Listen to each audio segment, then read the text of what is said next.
Hi అండి, నేను మీ లిఖిత కౌశిక్. రీసెంట్గా మా ఫ్రెండ్ వాళ్ళ ఇంటికి వెళ్ళినప్పుడు తను చికెన్ కబాబ్ చేసిందనమాట. చాలా సింపుల్గా చేసేసింది అండ్ చాలా టేస్టీగా కూడా ఉంది. సో ఆ రెసిపీ మీకు కూడా చూపిద్దాము అని చెప్పేసి వీడియో రికార్డ్ చేశాను అనమాట.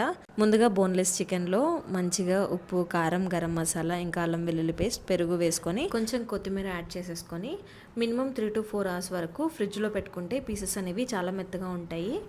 ఒక 3 hours తర్వాత వీటిని లైట్గా ఆయిల్ వేసుకొని మినిమం ఒక 10 to 15 minutes వరకు ఇలా ఫ్రై చేసుకుంటే ఏంటంటే మనకి గ్రిల్లింగ్ అనేది ఈజీగా అవుతుందన్నమాట. ఇవి వచ్చేసి కబాబ్ స్టిక్స్ అనమాట. మనకి బయట దొరుకుతాయి, ఆన్లైన్లో కూడా అవైలబుల్గా ఉంటాయి. సో ముందుగా మనం ఫ్రై చేసి పెట్టుకున్న పీసెస్ని చల్లారిన తర్వాత ఇలా ఒకదానికొకటి ఆ కబాబ్ స్టిక్స్కి గుచ్చుకోవాలన్నమాట. సో తర్వాత దీన్ని మనం పుల్కాలు చేసుకునే ప్యాన్ ఉంటుంది కదా, సో దాని మీద మనం వీటిని ఈ విధంగా గ్రిల్ చేసుకుంటూ ఉండాలి అండ్ అన్ని వైపులకి తిప్పుకుంటూ ఉండాలన్నమాట. 15 minutes తర్వాత రెడీ అయిపోతాయి. చాలా టేస్టీగా ఉంటుంది, పక్కా ట్రై చేయండి. అంతే, ఈ వీడియో మళ్ళీ కలుద్దాం. టాటా బాయ్.